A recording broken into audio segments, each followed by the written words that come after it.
Hey there, folks. This is Foggy Broom. I am having some awesome coughing and hiccuping issues today, so I apologize. Welcome to day 46 of my year of solo board gaming, considered by many to be ill-advised and stupid. We're in the middle of Occupational Hazards Week. We've already played as a coffee roaster. We've played as a fantastic factory builder. Right now we are playing as librarians in a fantasy world where things are fantastical. Our responsibility is to try to build the best shelf possible.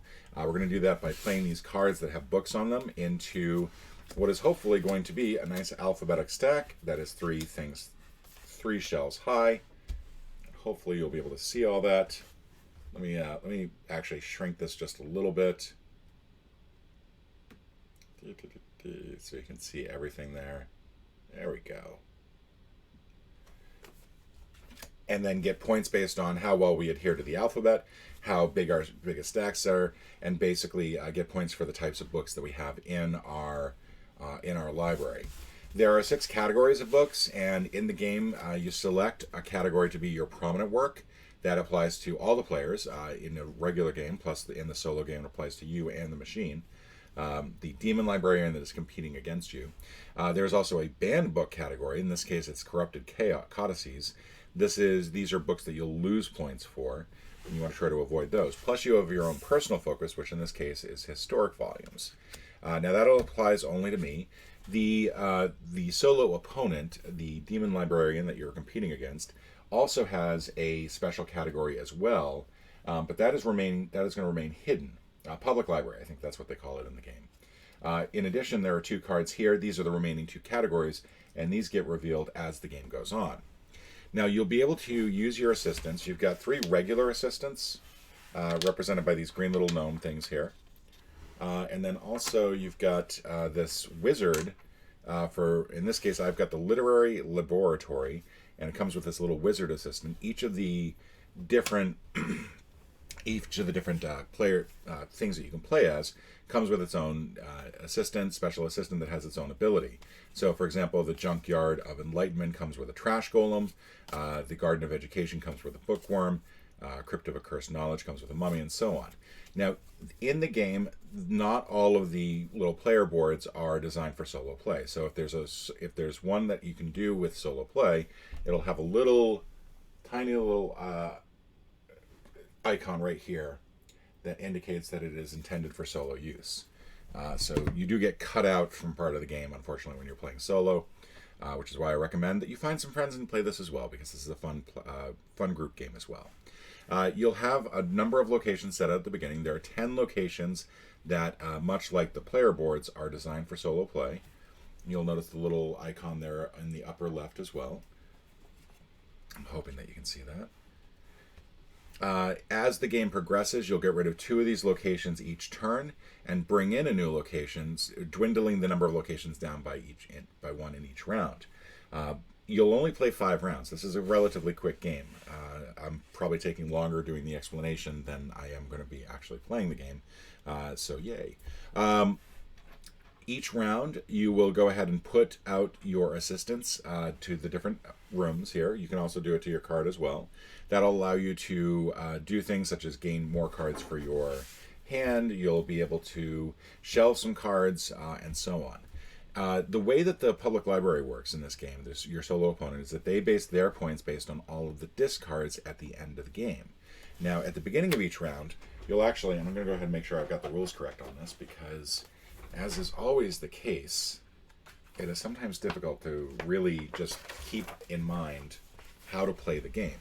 So in this case, there's a difficulty level: beginner, easy, challenging, difficult, very difficult, nigh impossible, and impossible. And the only difference between those things is the number of cards that get discarded at the beginning of the round. So in the beginning, I'm going to put that right there. I think that's probably fine to go right there. And this way, if I bring that in like that. Anyway, sorry. So at the beginning of each round, you'll discard. We're going to do, I think, what was it? I think there was beginning, easy, and challenging. So we'll go ahead with challenging. We'll do 3 per round. So 3 cards get dealt to the public library, and you can actually look at them. There's no restriction on that. And so automatically they've got 3 cards that are going into the discard. We'll put that up here just as a place to put them. Now, as a result, like, they will get a lot of points pretty much throughout the game, and your goal is to just simply try to maximize what you can. You want to try to also get a number of discards into here that have the negative category on it, and as few as possible that have the prominent works, as well as whatever their own actual category is. What else can I tell you? The way that the cards are set up is that they each have a letter in the upper left. For the most part, these are just simply, like, the books themselves are not that important. They have funny titles like In My Day and Other Ramblings, Incandescent Incantations, Amulet, Amulet, Monkey Paws and All Their Flaws, and so on. It's just kind of funny. But they all have a little letter in numbers in the upper left-hand corner, and this letter tells you where they fall in the alphabet and where they fall specifically of the number of, this case it's 5 out of 8. That tells you that there's 8 M cards, and this is the 5th M card. So it gives you some idea of where they fall. Now, when you're doing the alphabetizing, if you have 2 of the same letter, for example, I have 2 I's here, this I 2 out of 8 has to come before I 3 out of 8. If you have it the other way around, they're not in alphabetical order. And I think that's pretty much it. Let's go ahead and get started here. We've already done the discard, so now we get to... Let me just make sure I'm doing this right. There is a placement phase, then a resolution phase, and then a cleanup phase. And for the preparation phase, now the locations that we have right now are the gambling den, in which case you get to reveal 4 cards, and if your category has the most matching books, then you take all the matching cards, yada yada. You can then shelve 1 per player below and discard the rest. Basically, it's a way to get a card and then discard it and then shelve it, but it does generate a lot of cards for the discard. There's also Mystery Shack and Bookseller. Now, Mystery Shack is name a category, then peek at all the mystery cards. Reveal and take any or all cards matching the category. Return the remaining categories cards face down, and you may shelve one of your newly acquired cards. So I could probably start there. I'm going to go ahead and start there. I can say historic volumes because that is my category. That's the one that I want. So I will flip these over, take a look, and I can take any that match. So I've got 2 here that match and 2 that don't.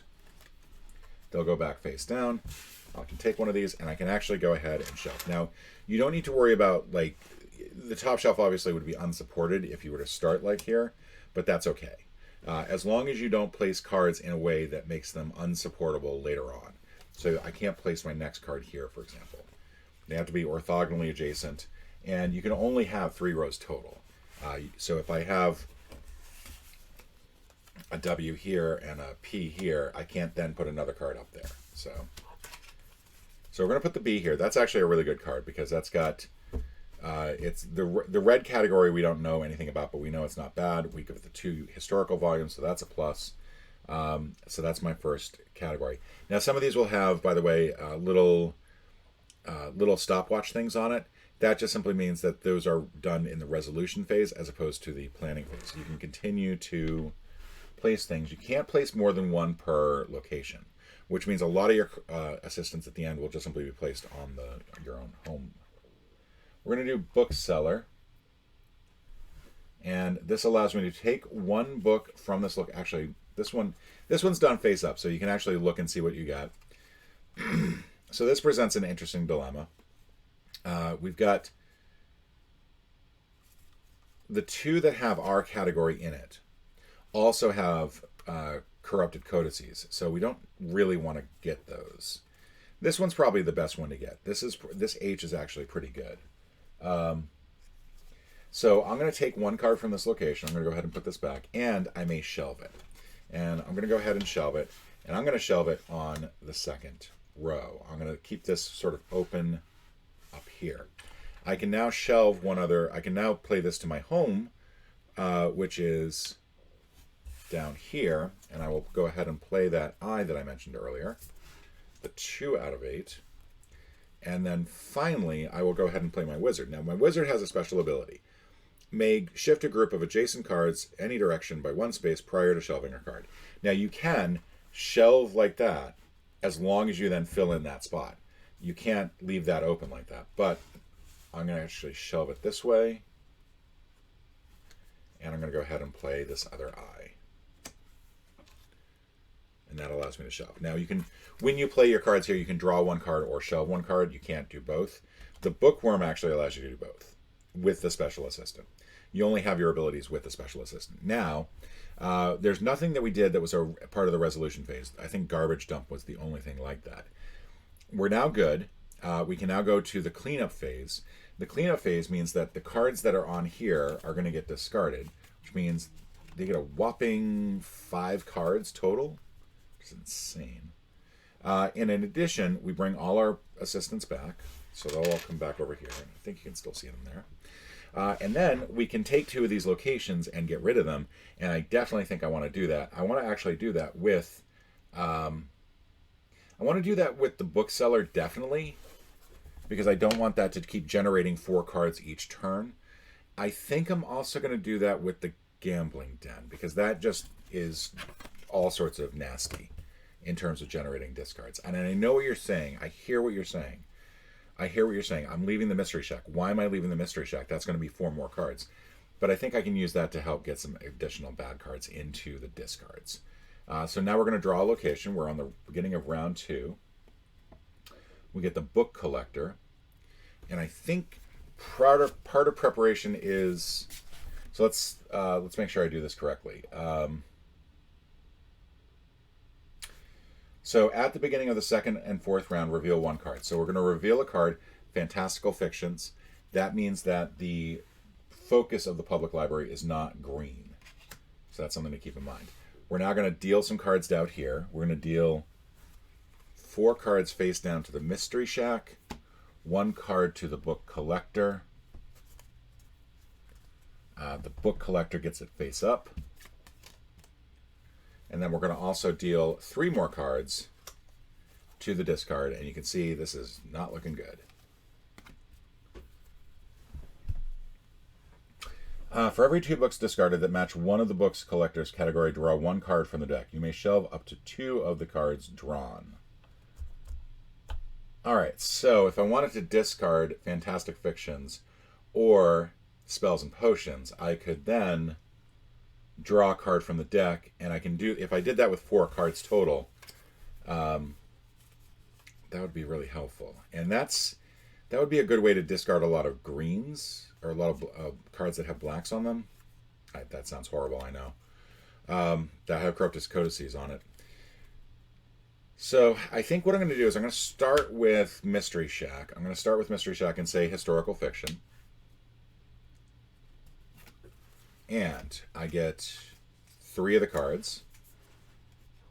The other one goes face down. I can shelve one of them, and I've got I4, which I know for a fact comes right here. So I will go ahead and do that. That's actually really nice. I5 I probably want to avoid. But let's take a look at what we can do, what else we can do here.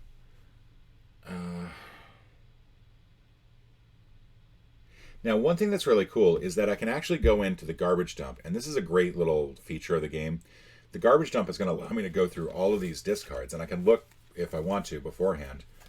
And let's say this guy has the public library has a book that I really want that has a lot of historical volumes on it. I can then pull it out of the discard. There's nothing like that in here right now. I'm debating whether or not to use the book collector. If I want to use the book collector, I'm going to name the green category. I don't want to name the purple one, and I think I've only got 1 in the green, unfortunately. I've got a lot of 1, 2. I've only got 2 with the purple. That's probably going to come in handy later on, especially if that pulls up a Code of Corrupted Codices category.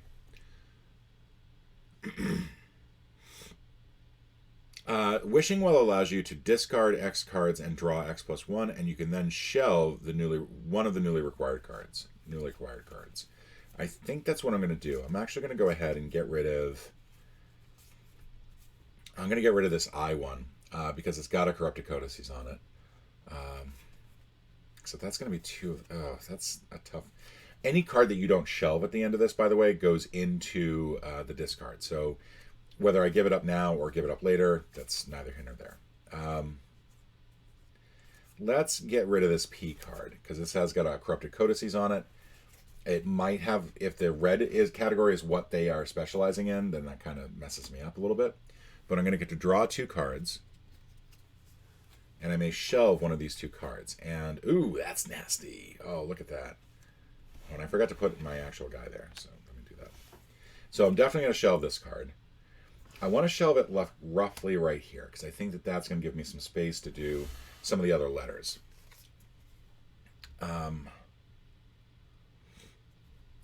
Now I've got this. Now I could just discard this because it's got a green on it. What's the other one that has a green? Oh, I think I already played the other one that has a green. Oops. Oops. Oops. All right. Do I want to just shelve at this point? I think I just want to shelve.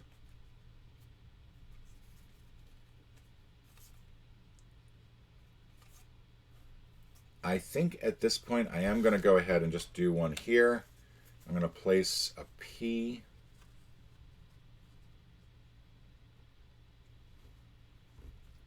Here.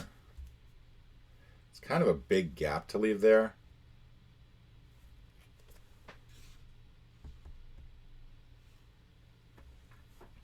And then I'll use this to place the N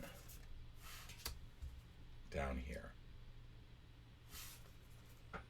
And that is the end of my turn. So now we don't have anybody on a resolution area. So we'll go ahead and bring everybody back. Put them down here. All of the discards go into here. And then that's it. So now we go ahead and get rid of 2 locations here.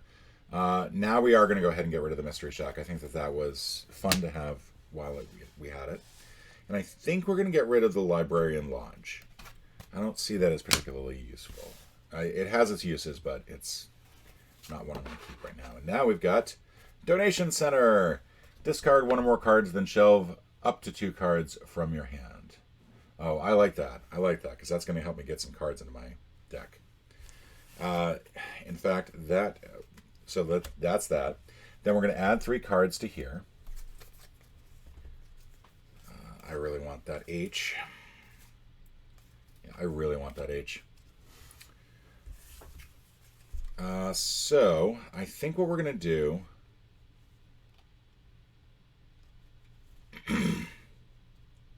we are going to go ahead and use the Donation Center. We're going to discard this because that is a nasty looking card. And then that's going to allow us to shelve some cards. I am going to shelve this I.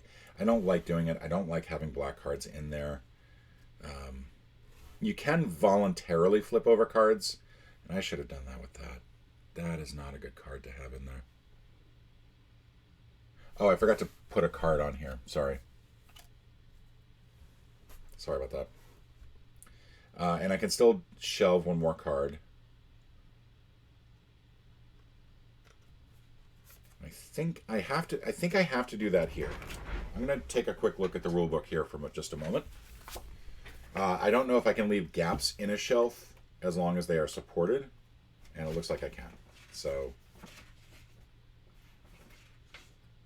yeah, that is completely fine. So I'm actually going to put an E here to give myself a little bit of extra space. So that's 2 cards there. I'm going to go ahead and go with... I want to shelve both of those. We'll do 1 here for later. And then the other 2, and because it's a resolution phase, that has to wait until we're done. We're going to go ahead and do this. We'll do that down here, and we'll do this. And we can actually shift a card out this way, so we'll go ahead and do that. All right, so now that's everything shelved. Now we do in this case, we actually have something in here. We're going to name historical volumes. We're going to take this really nice one with the H. And we're going to go ahead and we're moving the entire thing over just a little bit so I have some extra space here, and this H can go here. So I've got some gaps to fill in. That's going to be really important, but right now it's not looking too bad. Pull our resistance back. This goes into the discard. And we're going to have to get rid of 2 more cards. I'm going to get rid of Wishing Well, and I'm going to get rid of Book Collector. Because I really want that donation center to stay, since that will allow me to do a number of cards. Unfortunately, I have no more cards right now, so that is actually a bit of a problem. So we've got the Shelf Masons Guild. There's no cards that we put out. We're at the start of the 4th round, so we reveal the other category. It's reference text. So it is, in fact, the red category that they will get. So that is something to keep in mind. I need to draw cards. I don't have any cards that I can play, so I will play that there. I'll get a card. That's actually a really nice one, I think. We'll go ahead and shelve that way using the wizard. I will go ahead and get one more card. That's going to be the T. Now, I can't play this here, unfortunately.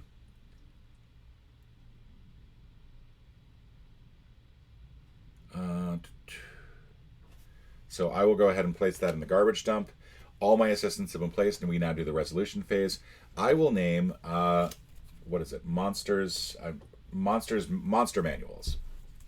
Go ahead and see if I can't pull anything from here that's going to give this person a lot of points, the public library a lot of points.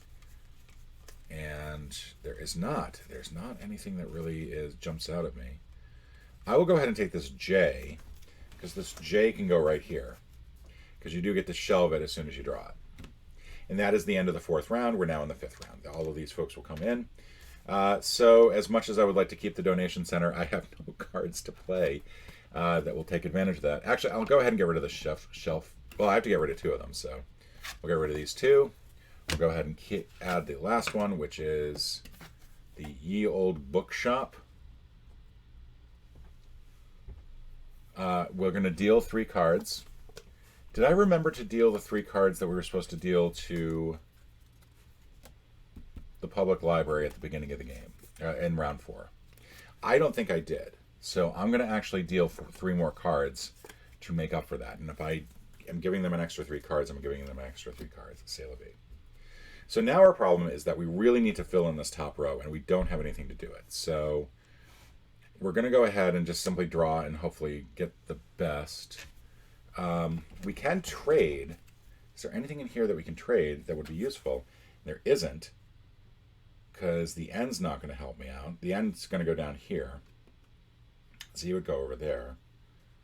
The T could go here, but I mean the T could go there as well. So we're kind of, oh man, it's not good. I'm going to go ahead and play that, draw a card at least.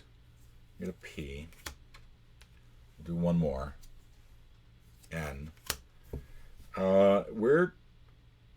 We have done a bad thing here. We're going to name spells and potions to be named later. And we're going to go ahead and play the wizard, and we're actually going to move this back. We don't actually have to move that back. And we're actually going to play this P here. Now, at the end of the game, we have to flip this card over. It will count as part of our shelving stability, but it will not count as part of our alphabetization. So we have to flip that over before we count everything up. But that is not good. All right, so now, yeah, that's really not. Actually, no, let's not play that up here. Let's play the N, or the T card. Let's play the T card down here. We can still do that little thing up there, but we're going to play that down here. And finally, the garbage dump. We're going to name, let's name spells and potions. And we're going to look for anything that we can put up here in this spot. So we got C, and it's got spells and potions on it, so that's probably... Had we not moved this, we would have been fine. That's nice. That's got spells and potions. It's also got a nasty codices on it. I really messed up here. This is a very poor game on my part. This is also insane. The number of cards that are not... this has no spells and potions on it. Otherwise, we could play it there. Yeah, this is insane. The number of cards that are in the wrong... in the latter part of the alphabet. We got almost nothing throughout the entire game that was up here. So, but we can play that here. I'm not a big fan of it, but that's the way it is.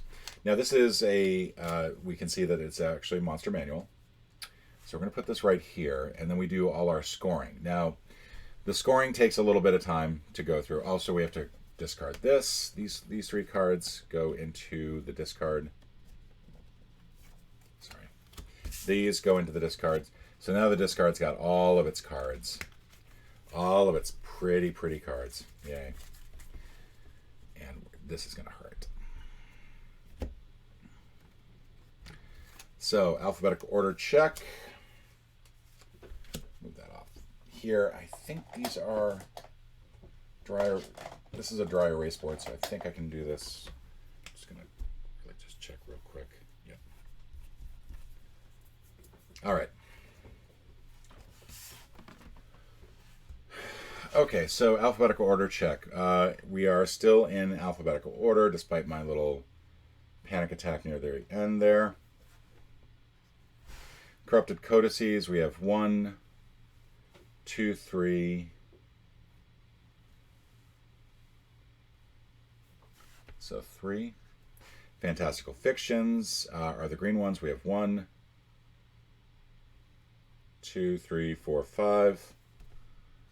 Historical volumes 1, 2, 3, 4, 5, 6, 7, 8, 9, 10, 11, 12, 13. Monster manuals is 1, 2, 3, 4, 5, 6, 7, 8, 9, 10. Reference texts are the blue ones. So I got 1, 2, 3, 4, 5, 6, 7, 8, 9, 10, 11. Finally, spells and potions. We've got 1, 2, 3, 4, 5, 6, 7, 8, 9, 10, 11, 12. It's not great. Now let's go ahead and do this. This is going to be fun. We need a space to put this so we can see all of them. And there's not really a place to do this so I can get it all on screen either.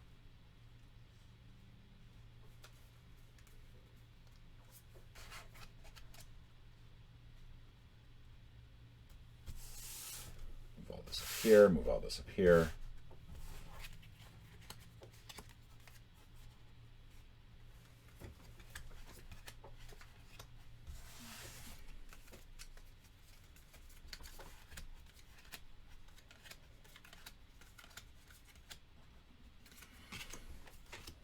Second column here, and this is the boring part of the game where you're just simply tabulating everything up, and you can see that it was pretty easy for this for the public library to gather cards. Imagine what it would be like if it were 7. Basically, there'd be an extra 20 cards here for each round. So corrupted codices, we've got 1, 2, 3, 4, 5, 6, 7, 8, 9, 10, 11, 12, 13, 14, 15, 16, 17, 18. Yay. That makes me nice. That makes me feel happy. Fantastical fictions is going to be 1, 2, 3, 4, 5, 6, 7, 8, 9, 10, 11, 12, 13, 14, 15, 16, 17, 18. Feel free to put this on a loop in case you want something that's a little bit more ASMR. Let's see, we've got 1, 2, 3, 4, 5, 6, 7, 8, 9, 10, 11, 12, 13 historical volumes.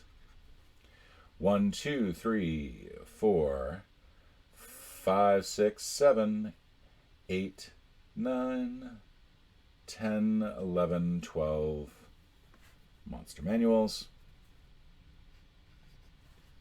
1, 2, 3, 4, 5, 6, 7, 8, 9, 10, 11, 12 reference texts, and then spells and potions.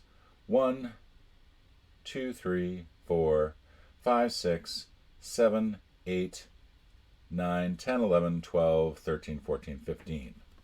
So it beat us on spells and potions. That's lovely. All right, so we now go on to Section B. Section B is Survey Shelf Stability Bonus, and that is going to be... and that's right. We don't actually have to count every single category here. We had to count its primary category, when in this case was 12, prominent works, and then corrupted codices, but my apologies. Survey Shelf Stability Bonus, we have a 3x3 array. The way that this works is that you have to have a solid rectangle. It has to incorporate all 3 rows and at least 2 columns. So because we got 3x3, we get 9 points, which is pretty lousy. We could have honestly done much better there. Prominent Works Award, the public library beat me on that, so it will get 5, and then I'll get 9. Banned Books Penalty, it's basically the negative of whatever you've got there, so I get -3. It gets -18. Categorical...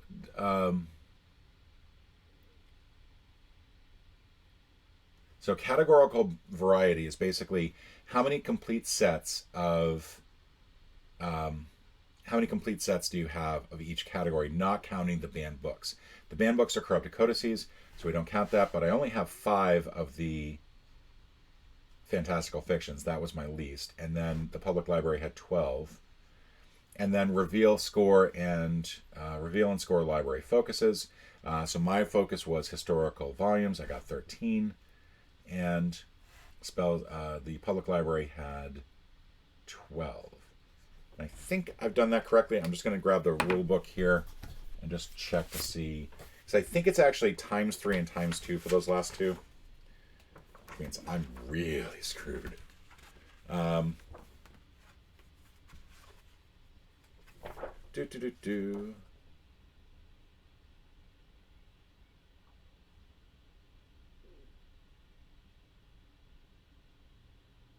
Oh yeah, I did that wrong. That's actually supposed to be ×2 and ×3. Which means I'm really not going to have a good score here.